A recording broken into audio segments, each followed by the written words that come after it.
that always message me, and then I always go through the Twitter pages as well, and kind of same things that David does with the social media side of things. We kind of reach out to each other, and we ask, hey, what's going on down there, or what's going on over there, and then we'll try to, if it is very serious, we'll hopefully put on an emergency cart, is what we call it, for the radio, and we plot it into the system there, and then we play it for the next 10 or so minutes, and then we take it out, and then we'll put another thing in for updates and stuff. So that's how we kind of communicate with each other through social media, and I don't think anybody texts me, no.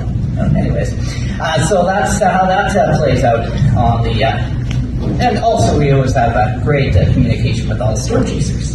Sir, I have a question for you, actually. Yeah. June 13th, 2020, massive, damaging hailstorm, in Calgary and southern Alberta. There's a really big storm. Did any storm chasers contact you that time? I think it was you. Yeah. No, it wasn't just me. We were really concerned that there was this really strong meso heading north up the west side of Highway 36 near Brooks, and that's where Brandon lives. And so we were thinking he was going to have like a huge tornado drop right in his backyard.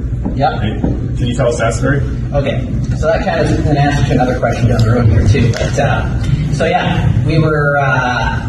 we had a pretty big supercell day. That's the same day as Calgary. We had a big hailstorm as well. We had the supercell roll up Highway 36. This has also happened before. I think back 2012-ish, something like that. We got a pretty nasty supercell roll up Highway 36, and that was tornado warned, and it had big hail. And then this one had a lot more. Now that the radar has been updated, we can see the rotation on this thing. And I was watching that rotation moving up from the south, and we went.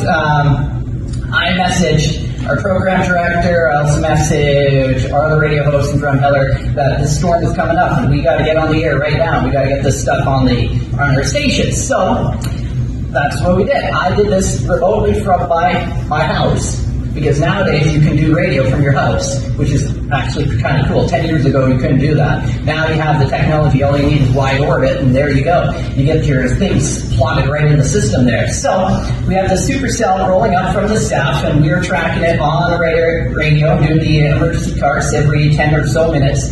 After we play a couple songs, and then we play that emergency cart. We kind of interrupted a couple broadcasts, but that's okay. They can wait. So that was the situation as the supercell rolls up Highway 36 here, and I'm watching this rotation, and I see it moving up, right close to home here. All of a sudden, I grab my little bicycle helmet. I have it on my head, and I'm standing there doing radio broadcasts and updating the storms that moved its way through. And it had, I think, golf ball size hail, and even some areas in the county also had softball size hail. Someone collected softball size hail, and I think they still have it in their freezer to this day. So that's pretty cool.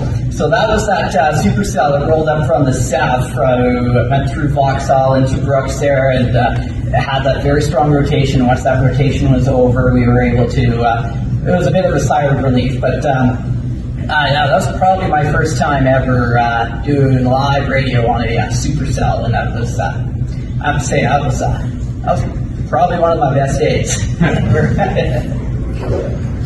It's hard to follow up with Brandon's radio voice. It's not nearly as entertaining as those stories. But yeah, so back to the question of how we interact with the chasers and disseminate that information. So interacting with other chasers, when we are chasing, the chasing community, it's a small community. And if we are chasing, there's a good chance that we know the 4, 5, 6 other chasers that are in the area chasing with us. And so we're touching base in the morning. And more so, we're touching base to make sure that we haven't screwed up our forecast. Like, where are you going? And we're figuring out where we're going. And but it's also nice to know that, because when you're storm chasing, if you've done it, you get on the gravel road, and there's nobody else to really be a friend with other than the next storm chaser. So you get to know each other, and so it's those interactions beforehand, and that's when you can start to log. Are we going to be doing the same storm? Is somebody going to a different location? Keep that in the back of our mind. And the reason why we keep that in the back of our mind is, one, there's always a little bit of competition in what we're doing. We want to make sure we do a good job, and we keep an eye on them. But more so, in the last few years, it's become really pertinent to us because we'll be live streaming, which we do for most of our chases, and we get questions from people watching who are in different areas. They're not in line for the storm that we're on, but they're in line for another storm. And they have questions, and we can't answer all the questions, but it is nice to be able to give them either some information that we might have heard, so we're following our friend's Twitter feed, or if they can send us a text, and we do the same. That will be pointed in the direction of the person that might be able to get them the information that they are after. And so for disseminating that information, it is through our social media, it is through our live feeds, and for interacting with other chasers, that's how we do that.